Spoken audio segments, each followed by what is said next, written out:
Go ahead and applaud, it's okay. Good morning. Okay, good morning. It's exciting to be here. I hope that you all have the same excitement that Wendy Skavinsky shared when she jumped up.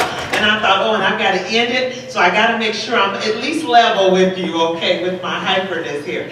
But we are excited to be here and share some of the opportunities that are happening for the students of Indianapolis Public Schools.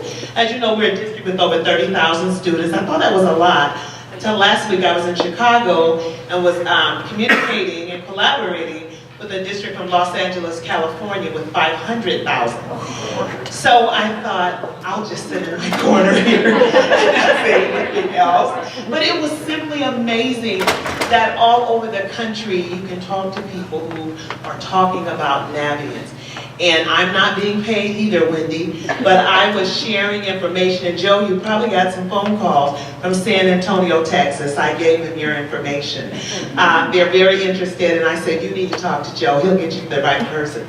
So again, we are excited about what we're doing. I have with me a colleague, Nala Williams, who is the Future Center coordinator at George Washington High School. And before Nala comes, if you'll just click one time for me. Otherwise, yeah. It is the weirdest clicker ever. I'm really sorry about that. Everybody is struggling today with my clicker. We are Indianapolis Public Schools, and we are here today to talk a little bit about the change in our structure. One of the things that happened last year was we reimagined Indianapolis Public Schools. We went from 7 high schools, and I'm sure if you live in Indiana, you heard all about it.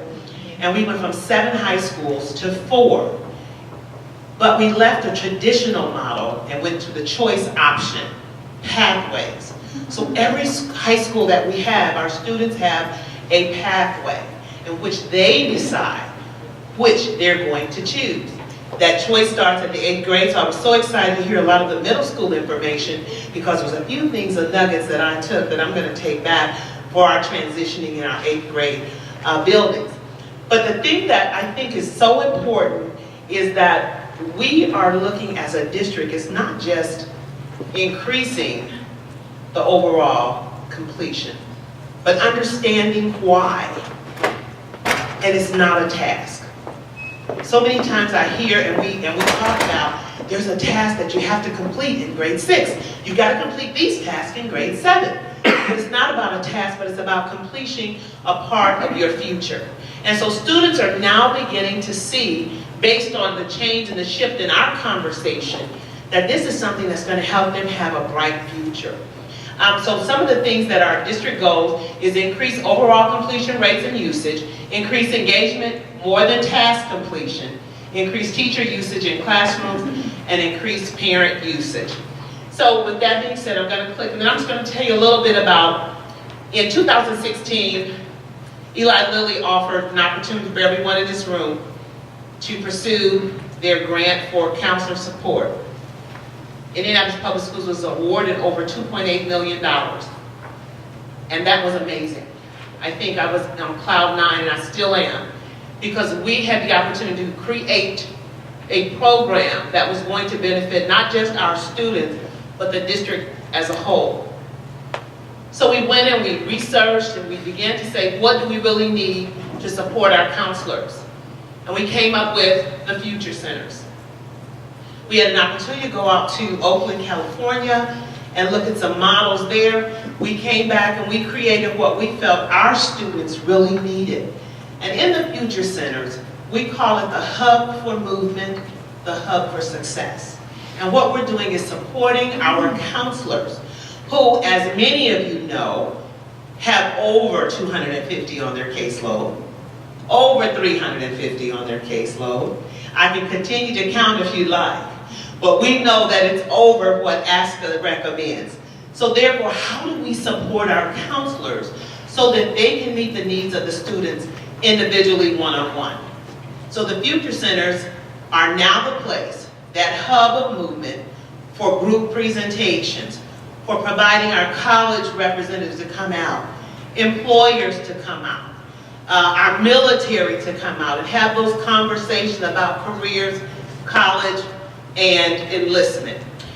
So let me tell you, I know Wendy mentioned the 3 E's, but about 5-6 years ago, when Dr. Fairby, our former superintendent, came, he said we need some pillars in IPS. So we decided that the 3 E's, or he decided that the 3 E's would be the pillars of IPS: enrollment, enlistment, and employment. We were doing enrollment really well as counselors, super well. Because in the mindset 100 years ago when I was in school, everybody was going to college. That was just what was going to happen. And if you didn't go to college, well, your parents were kind of embarrassed, and you were kind of like kicked to the curb because all your friends were going to college.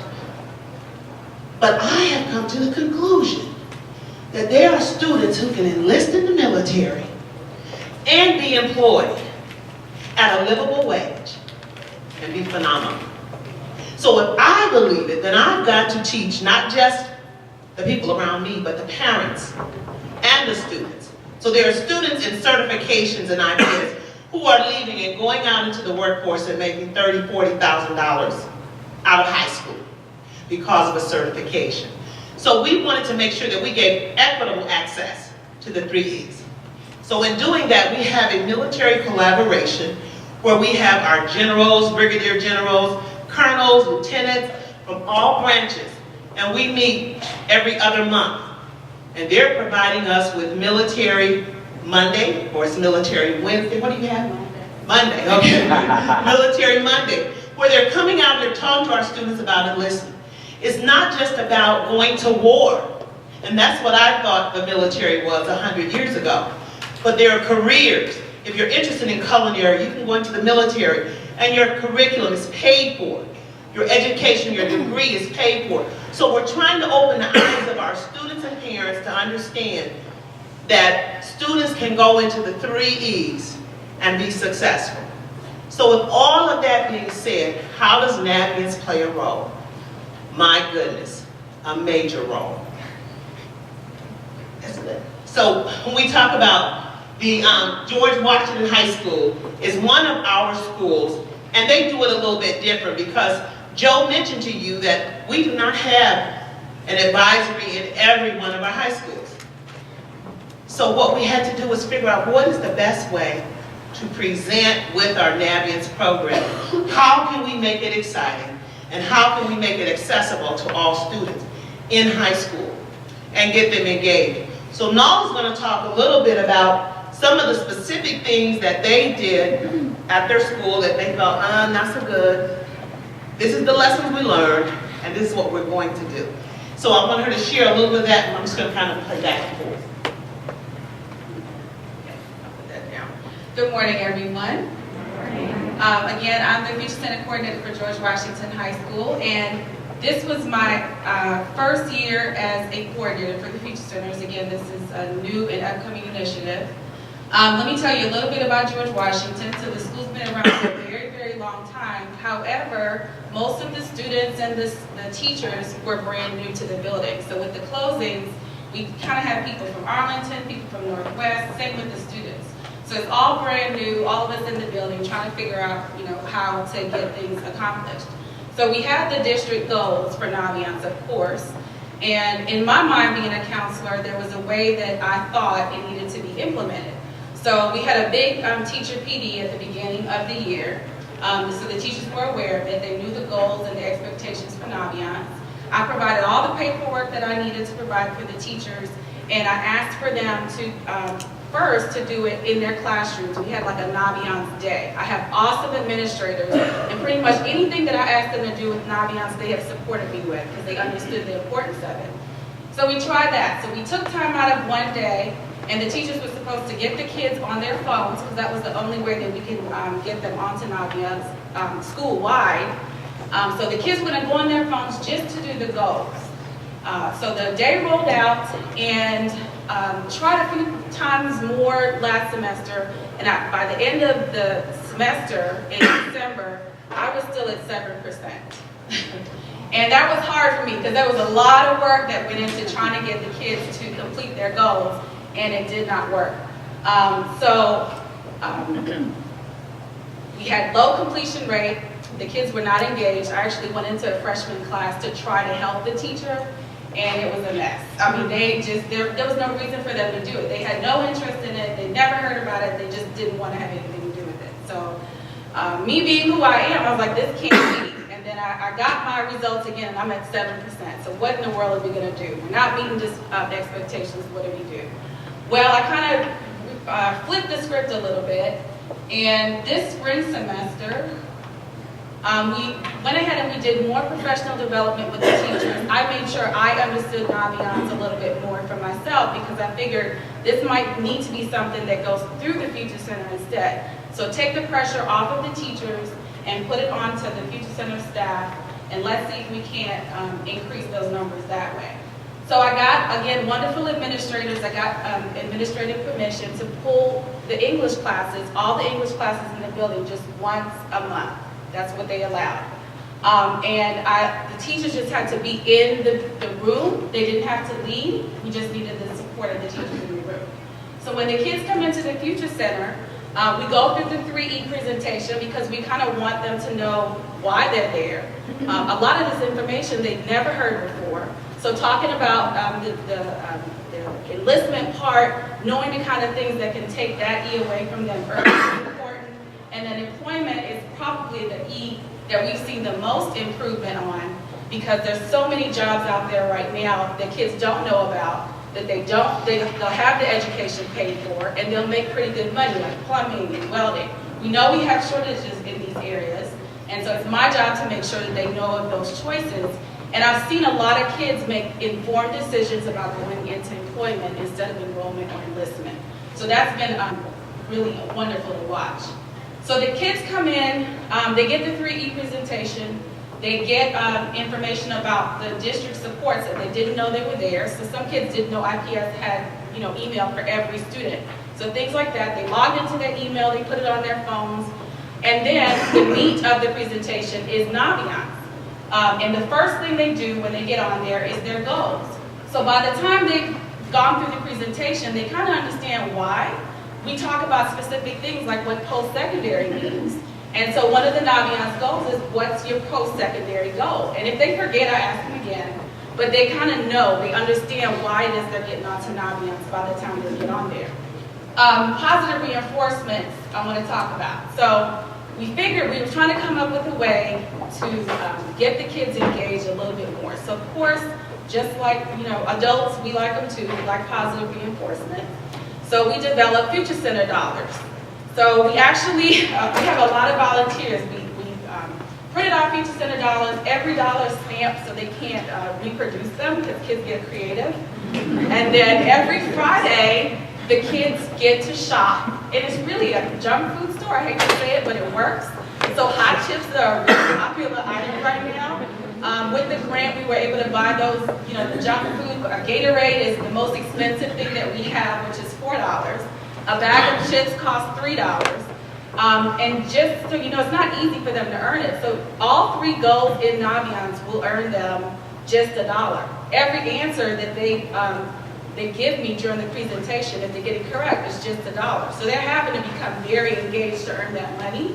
But on Fridays, every Friday now in our school, the kids know we don't want their real money. We want Future Center dollars, and they're asking how to earn it, and they want to earn it.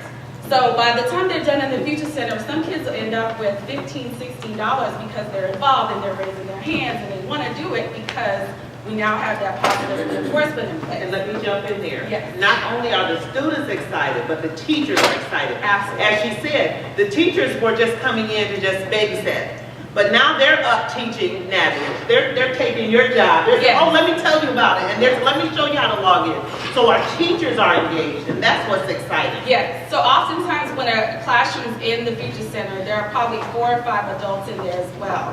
And after the teachers realized what was happening and how we were presenting, they now co-present with me, and they will jump in and encourage the kids along with me. So it's absolutely wonderful. So results. So from 7% in December, we're now over 50% in March, and I know that it's going to go way higher by the end of the semester. The students are actively engaged, so you see kids now on the computers actually completing their goals.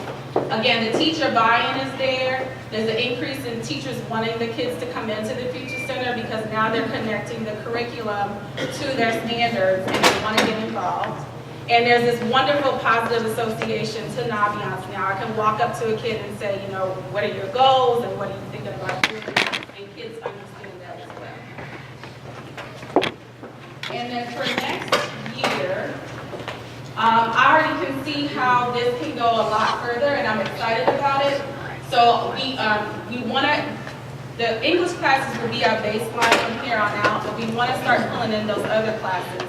So the college and career class that the freshmen take, we want to make sure they're involved with us, and the teachers then can take that curriculum and use it in class, and then work with us when we want to do a big group presentation as well. Increase professional development in PLC meetings. We want to make sure we're aligned with the state standards more. We want to increase the use of the curriculum more. And again, our Future Center has a ton of volunteers. So we have Fugate Scholars from IUPUI. We have a Bonner Scholar. We want to get them trained as well so they too can promote some of the Future Center curriculum. One of the big things we want to do is make sure that those expectations and Naviance goals are defined so that maybe every classroom will have a poster where they know what our goals are. And so we, as a school, we can be working forward to trying to make sure that we're trying to meet our goals and expectations. So I've just been truly blessed to watch kids use Naviance in this way. I now have kids coming up to me daily, not only trying to earn those dollars, but understanding what the tool is for. And even with our 3 E's, Naviance can support each one of those, and they can research and figure out what they want to do at the post-secondary level. Awesome, thank you. You can just hold that. All right. All right, so with that being said, that's at one high school. There's so many more things happening. For example, at Arsenal Tech High School, they have Naviance Day in the week. So there's a day when they are uplifting Naviance. Teachers are bringing their students into the Future Center. So our Future Center, again, is that place where students and teachers are excited about coming together and learning about best practices for post-secondary readiness. So when we started this thing and we were talking about post-secondary readiness, kids were like, well, what are you talking about? So now they walk up, what's your PSR? They're asking their peers, what's your PSR? So we know it's working, we know it's working. There are students who did the super match. We were talking about that, and I want to share this story. We had 2 young ladies who were interested in going to an HBCU, historically black college, and they were pretty much sold on it, but they went on a college tour over, what was our last break? Winter break, because our Future Centers are open year-round. So they had some tours and they took the minibuses, went to Marion College. These 2 young ladies went in and they are academically successful, they are very articulate, and they had a conversation with one of the professors there. The very next day, the professor from Marion College came onto Arsenal Tech's campus and asked if those 2 young ladies could be brought down to the Future Center. And that next day, he offered both young ladies full ride scholarships. Not just for their bachelor's degree, but their master's as well. And the only reason that those 2 girls went on that trip was because they looked at the super match and saw Marion was a good match for them. And they said, well, it says it, but that's not where we're going. So we had this conversation, but they decided, okay, we'll go. And where are they going next year? Marion University, full ride, bachelor's and master's. Who does that? Naviance provides that opportunity. There was another young lady who Franklin College was on a list, and she says, you know, it says I'm a good match for this school, but I don't even know anything about it. I said, take a tour, go and see it. What did she do? She took a tour, full ride scholarship. So I'm telling you that schools that our students would not even consider because they're being matched through the super match. And not only that, Nala and I were talking about how many kids do you have now trying to get into a college late? She says, I don't. She said because those college-bound students were early enrollers because they're working through Naviance. So it's changing the scope, it's changing the culture and the climate. So I want to talk a little bit about ESL and then we're done because I have about 2 minutes. So our ESL population, current use, and if you look on your screen, you can just kind of see some of the things that they are doing. They want to do more, but we have a school called the Newcomer School, which is for students who are new to the United States. And those students come in, and of course, they're working on their English, but what they're also working on is understanding their options for future success. And so our ESL population is pushing into the classrooms, they're pushing into the future centers, and supporting the work that's being done to make sure that all students have equitable access to Navient and understand what is embedded within that curriculum. One of the things that's amazing for us is the Road Trip Nation videos. And what we've asked Navient to do is, and I want to encourage you all to meet with the developers. We are having some amazing conversations because everything that we want, we say, okay, we need this. And they're like, okay, we'll do it. And we've had meeting after meeting, and it's the Zoom meetings, and we're saying, oh, I love that, but I don't like that. Can you do it this way? And they're working with us based on our students and their needs. So when we look at the Road Trip Nation, there are so many videos, and they are aligning those with the pathways that we have in IPS. So now we don't have to go through 1,000 videos. Here they are, here's the videos. This is what welding needs. This is what future teachers will need. This is what our health science will need. So it's aligned, and that's making it so much easier for our staff and for our students to be able to go in. But our ESL population is really finding that to be a high support for them because they can actually see students who look like them being successful. So Navient provides lessons learned for ESL, provides facts and guides for parents. We ask Navient to translate guides into other languages. That's some of the conversations we're having. Also, Future Center activities enhance ESL students' preparedness and engagement. And then future planning, ESL has a lot, they are working us. Lisa and I are working super hard because they're giving us what they need and we're going to provide it. But they want to push out reminders based on Navient's scope and sequence through the ESL Signifying Text Reminder Program. So they're sending that out. They're sending it out to parents. So parents are asking. And one of the things that we found that when we have parent meetings, our ESL population is always there. I mean, we have numbers that are phenomenal because they're coming, they want to learn, they want to understand what we have to offer our students. So that is awesome. Collaborate with the ESL teachers to link features such as Road Trip Nation, career videos into their curriculum. So they have their own curriculum, but they want to put those videos in. So it's so many things that Navient offers that we want to make sure that you know with your different groups of students that's available. They want to host a Navient in Espanol night for parents and students. So that's something we're working on right now, and I think that's going to happen probably before next school year.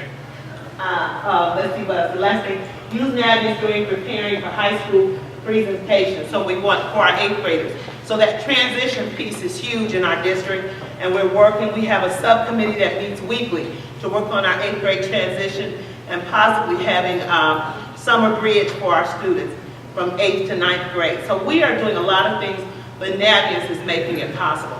So at the high school level, it's a must, it's a must, it's a must, and it is changing the culture and the climate, and our students are no longer on the low end, but we're globally competitive based on that. Thank you.